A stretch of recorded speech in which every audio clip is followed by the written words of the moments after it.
Hello friends, मैं Rohit Kumar.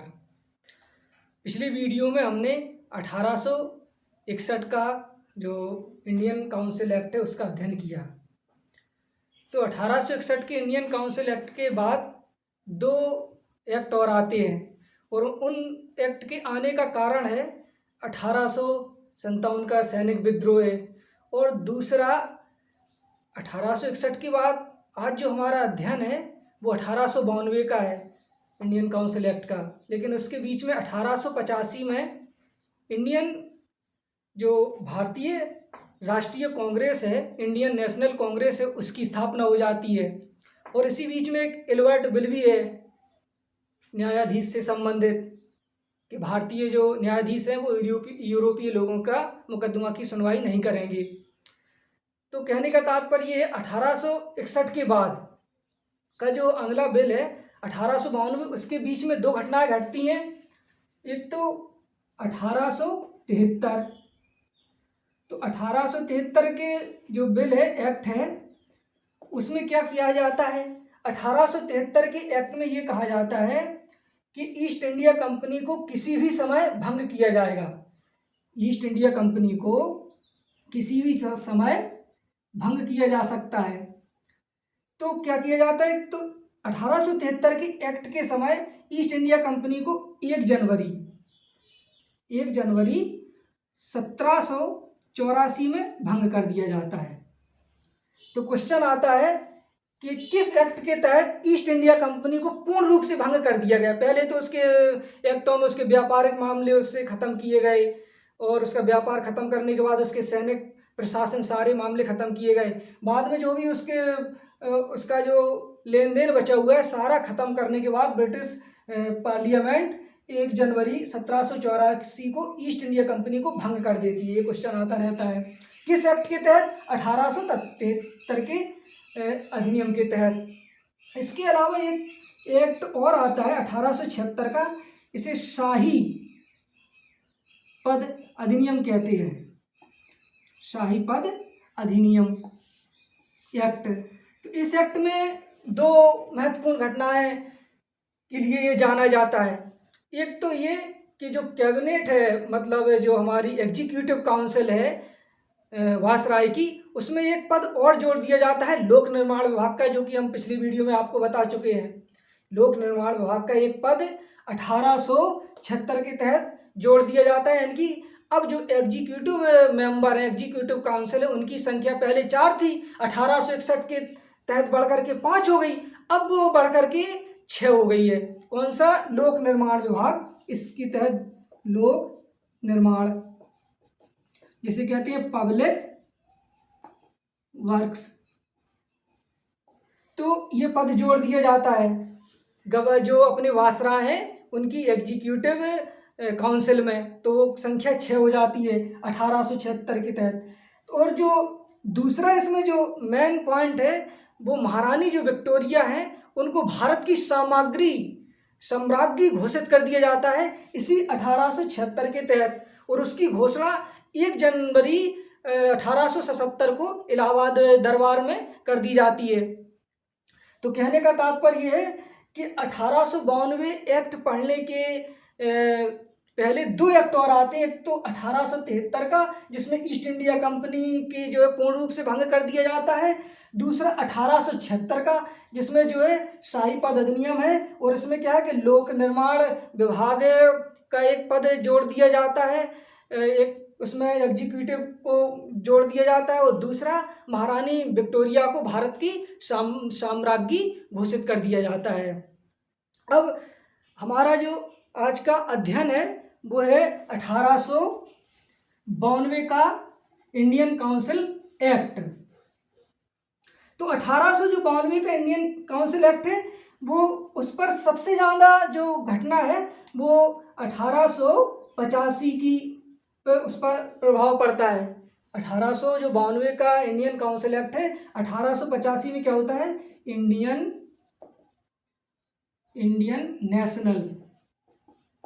National Congress की स्थापना हो जाती है। भारतीय राष्ट्रीय कांग्रेस 1885 में।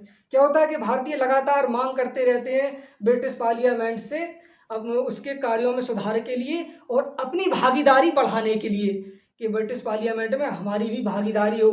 तो क्या है कि विभिन्न विभिन्न क्षेत्रों से, जैसे बंगाल से कुछ राजनीतिक पार्टी बन जाती है, कुछ मद्रास से, तो इसमें संपूर्ण राजनीतिक पार्टी और बुद्धिजीवी जो वर्ग हैं वो एक बैठक करते हैं और एक पार्टी का निर्माण करते हैं, राजनीतिक पार्टी का, भारतीय राष्ट्रीय कांग्रेस 1885। तो ये अपनी मांग करने लगती है ब्रिटिश पार्लियामेंट से। तो आज का जो हमारा एक्ट है 1892 का एक्ट, उसका जो समझने के लिए है कि उसके जो बैकग्राउंड में वो क्यों बना, तो 1885 के जो बुद्धिजीवी वर्ग हैं जिन्होंने इस इंडियन नेशनल कांग्रेस की स्थापना की, वो जो है अपने अधिकारों को और अपनी बात को मनवाने के लिए 1892 में जो चार्टर एक्ट है उसमें और जो ब्रिटिश संसद है उसमें भागीदारी के लिए कहते हैं। तो आज का एक्ट है the Indian council act of 1892। The Indian council act of 1892 यानी कि इसे भारत सरकार अधिनियम 1892 कहेंगे। तो इसके तहत क्या है कि इसके बैकग्राउंड में हमने जाना कि 1885 के जो बुद्धिजीवी वर्ग है उसने इसकी मांग की कि भारतीयों के सुधार किया जाए।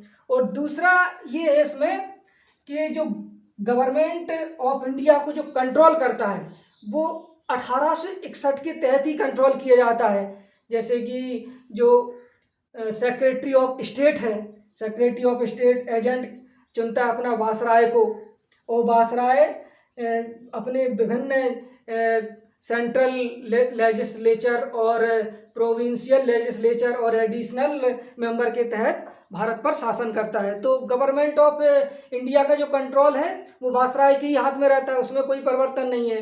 बैकग्राउंड में ये है कि 1885 के अपनी मांगे मनवाने के लिए 1885 में जो कांग्रेस सरकार की स्थापना हुई वो अपनी मांगे मनवाने के लिए कुछ प्रावधान रखती है ब्रिटिश पार्लियामेंट के सदस्यों के समक्ष।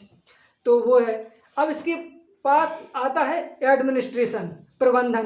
तो प्रबंधन में भी 1861 के तहत ही इसका जो प्रबंधन हुआ है उसमें कोई सुधार नहीं हुआ है। मेन जो इसमें जो परिवर्तन हुए हैं वो हुए केंद्रीय विधायिका में, केंद्रीय विधान परिषद में, यानी कि सेंट्रल लेजिस्लेचर में।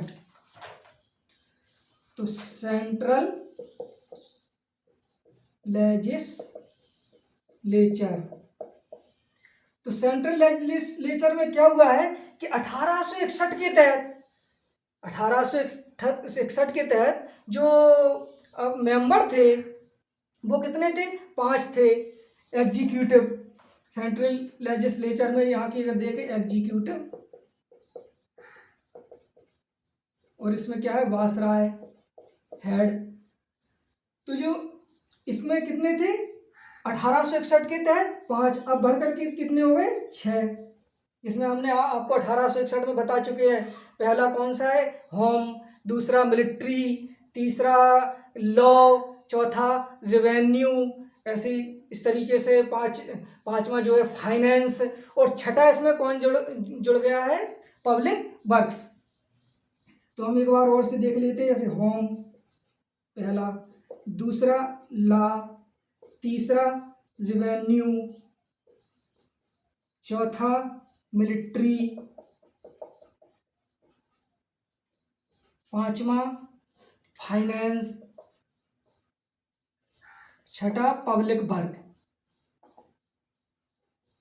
और हमने बताया कि ये पब्लिक वर्क किसके तहत जुड़ा 1876 के एक्ट के तहत। तो एग्जीक्यूटिव में जो इसकी काउंसिल में क्या परिवर्तन हुए, 6 लोग हो गए टोटल, और सेंट्रल लेजिस्लेचर में। और जी इनका जो चुनाव है इंडिया से नहीं होता था, ये कोई भी इंडियन नहीं है, ये कोई भी इंडियन नहीं है। और क्या हुआ कि 1861 में जो एडिशनल मेंबर थे वो 6 से लेकर के 12 हुआ करते थे। लेकिन यहाँ भारतीयों का यहाँ मैंने मांग रखी कि हमारी एडिशनल जो मेंबर हैं उनकी संख्या बढ़ाई जाए, और वो संख्या बढ़कर के कितनी हो गई, पहले कितने थे 6 to 12, इसमें 4 और जुड़ गए, यानी कि ये अभी हो गया 10 से लेकर के 16 तक, यानी कि 10 मिनिमम जो सदस्य है वो 10 हो सकते हैं और मैक्सिमम कितने हो सकते हैं 16। तो जो एडिशनल मेंबर हैं, एडिशनल मेंबर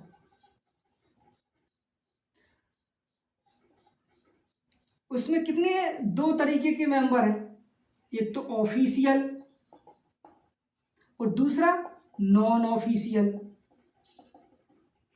तो इसमें परिवर्तन किया गया। सेंट्रल लेजिस्लेचर का मतलब है केंद्रीय विधान परिषद, एग्जीक्यूटिव का मतलब है कार्यकारी परिषद, कार्यकारी में कौन से, वायसराय हेड में है, और वायसराय सेंट्रल लेजिस्लेचर के हेड में, और सेंट्रल लेजिस्लेचर में के वायसराय की कितने सलाह देने वाले लोग हैं, हमने आपको पिछली वीडियो में ही बताया था कि अब वो सलाह ही नहीं देंगे, अब इन्हें पोर्टफोलियो भी सिस्टम लागू है, वायसराय को जो है ऑर्डिनेंस लागू कर सकते हैं। इनकी अब विभागीय प्रणाली चालू हो गई थी 1861 के तहत। हमने आपको बताया था कि ये क्वेश्चन जो है विभागीय प्रणाली वाला IAS 2003 का क्वेश्चन है, और पोर्टफोलियो वायसराय को 1861 के तहत मिला। ये UPPCS 1997 का क्वेश्चन 1861 के तहत पिछली वीडियो में आपको बता चुके। यहाँ पे क्या है कि संख्या बढ़ा दी गई सेंट्रल लेजिस्लेचर में एडिशनल मेंबरों की। एडिशनल मेंबर पहले 1861 के तहत 6 और 12 थे, अब बढ़कर के ये कितने हो गए 10 और 16। ये मेन परिवर्तन हुआ। और उसमें भी क्या हुआ कि ऑफिशियल जो है वो 5 रहेंगे, और नॉन ऑफिशियल की मैक्सिमम संख्या कितनी कर दी गई, 10 कर दी गई। ऑफिशियल तो 5 ही रहेंगे, और नॉन ऑफिशियल में क्या होगा कि 5 मेंबर को तो वायसराय नॉमिनेट करेगा, जो 5 मेंबर हैं उनको वायसराय जो है नॉमिनेट करेगा, नॉमिनेट यानी कि वायसराय चुनेगा। और जो 5 मेंबर बचे 10 नॉन ऑफिशियल में कितने रखे गए, जो ये है सरकारी और ये गैर सरकारी, तो इसमें जो 5 बचे हुए हैं बाकी के, ये 5 भी प्रांत से चुने जाएंगे। जैसे एक तो चुना जाएगा बंगाल से, बंगाल, दूसरा बॉम्बे, बम्बई, मद्रास, 3, और अपना प्रदेश जिसे कहते हैं संयुक्त प्रदेश, तो इसे बोलते हैं उत्तर प्रदेश को यहाँ पे बोलते हैं नॉर्थ वेस्ट फ्रंट प्रोविंस। इससे यानी कि 1 2 3 4 मेंबर चुन लिए गए, और जो 5वां मेंबर है, 1 मेंबर 2 3 4, जो 5वां बचा, तो वो 5वां जो है बंगाल चैम्बर ऑफ कॉमर्स से चुना जाएगा। बंगाल, ये जिसे कह सकते हैं Calcutta, Calcutta chamber of commerce, यहाँ थोड़ा जगह कम है। तो कहने का मतलब ये है 1861 में कितने सदस्य थे, मिनिमम 6 मैक्सिमम 12। 1852 एक्ट के तहत 10 मिनिमम मैक्सिमम 16, और वहाँ कितने सदस्य चुने जा रहे थे, मात्र 3। हमने आपको बताया था बनारस के राजा, पटियाला के महाराजा और सर दिनकर राव। यहाँ टोटल कितने चुने जाने हैं 10। 10 में से 5 सदस्य तो चुनेगा वायसराय, और 5 जो बचे हुए हैं वो बंगाल जो प्रेसिडेंसी है उससे चुने जाएंगे, और बॉम्बे से और मद्रास से, और जो अपना उत्तर पश्चिम, इसे उत्तर प्रदेश से जानते हैं, उससे चुना जाएगा 4था सदस्य। और 5वां सदस्य जो है वो कलकत्ता चैम्बर ऑफ कॉमर्स से चुना जाएगा, कलकत्ता की चैम्बर ऑफ कॉमर्स से चुना जाएगा। यहाँ पे ये परिवर्तन किया गया। ये परिवर्तन किसमें, सेंट्रल लेजिस्लेचर यानी कि केंद्रीय विधान परिषद में। यहाँ पे हम लिखते हैं केंद्रीय विधान परिषद, केंद्रीय विधान परिषद, केंद्रीय विधान परिषद में। तो भारतीयों की मांग यहाँ मान ली गई। तो इससे क्या हुआ कि जो इंडियन नेशनल कांग्रेस है उसमें थोड़ा सा इजाफा हुआ, उसकी कह सकते उसकी मांग जो है मान ली गई। और दूसरा इसमें जो मेन परिवर्तन, अहम परिवर्तन हुआ है वो हुआ है वो प्रादेशिक लेजिस्लेचर यानी कि प्रांतीय विधानसभा में, जिसे हम कहते हैं provincial provincial legislature, provincial legislature, provincial legislature यानी कि प्रांतीय विधान परिषद कह सकते हैं, प्रांतीय विधान परिषद। तो केंद्रीय विधान परिषद में हमने देख लिया कि मेंबर कितने हो गए हैं, 10 से 16। उसमें से भी जो 10 मेंबर है वो नॉन ऑफिशियल चुने जाने हैं, और 5 उसमें से चुनेगा वासराय, और 5 विभिन्न प्रांतों से, और एक chamber Calcutta chamber of commerce से। यहाँ भी परिवर्तन किया गया। यहाँ क्या किया गया प्रांतीय विधान परिषद में कि यहाँ पे पहले जो संख्या रहती थी अब उन्हें थोड़ा सा उसमें नंबरिंग की गई कि बम्बई प्लस जो मद्रास है, इसमें जो चुने जाएंगे बम्बई मद्रास की विधानसभा से यानी कि प्रांतीय विधान परिषद में, तो वो मिनिमम 8 और मैक्सिमम 20, और बंगाल से 20 चुने जाएंगे मैक्स। यहाँ से 8 मेंबर चुने जाएंगे और यहाँ से 20 मेंबर चुने जाएंगे, 20 सदस्य, यहाँ से 8 सदस्य, मिनिमम 8 सदस्य चुन सकते हैं और मैक्सिमम 20, यानी कि बॉम्बे में जो प्रांतीय विधानसभा है उसमें 8 सदस्य चुन सकते और यहाँ पे 20 सदस्य चुन सकते, और बंगाल से मैक्सिमम 20 सदस्य चुन सकते। इसके बाद आता है अपना ये NWFP यानी कि नॉर्थ वेस्ट फ्रंट प्रोविंस, जिसे कहते हैं उत्तर पश्चिम प्रदेश। तो इसमें क्या है कि इसमें मैक्सिमम 15 है, 15 मैक्स मेंबर्स 15 सदस्य चुने जाएंगे किसमें, प्रोविंशियल लेजिस्लेचर में, प्रांतीय विधान सभा में। ये है। तो कहने का तात्पर्य ये है कि इसमें ये परिवर्तन किया गया, और इनमें जो चुने जाने हैं तो वो विभिन्न क्षेत्रों से चुने जाएंगे। जैसे प्रोविंशियल लेजिस्लेचर में चुने जाना है तो हम देख लें इसको थोड़ा सा।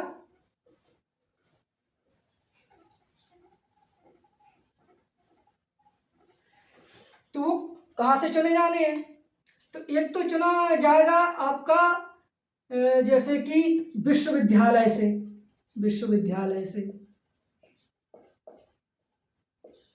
और इसके अलावा जिला बोर्ड से, इसके अलावा व्यापार मंडल से, इस तरीके से विश्वविद्यालय, जिला बोर्ड, व्यापार मंडल से। और कह सकते हैं कि विश्वविद्यालय, जिला बोर्ड, व्यापार मंडल, और इसी में हम चुन सकते हैं, कहने का तात्पर्य है जमींदारों से, यहाँ पे जमींदारों से, और यहाँ भी कलकत्ता चैम्बर्स ऑफ कॉमर्स,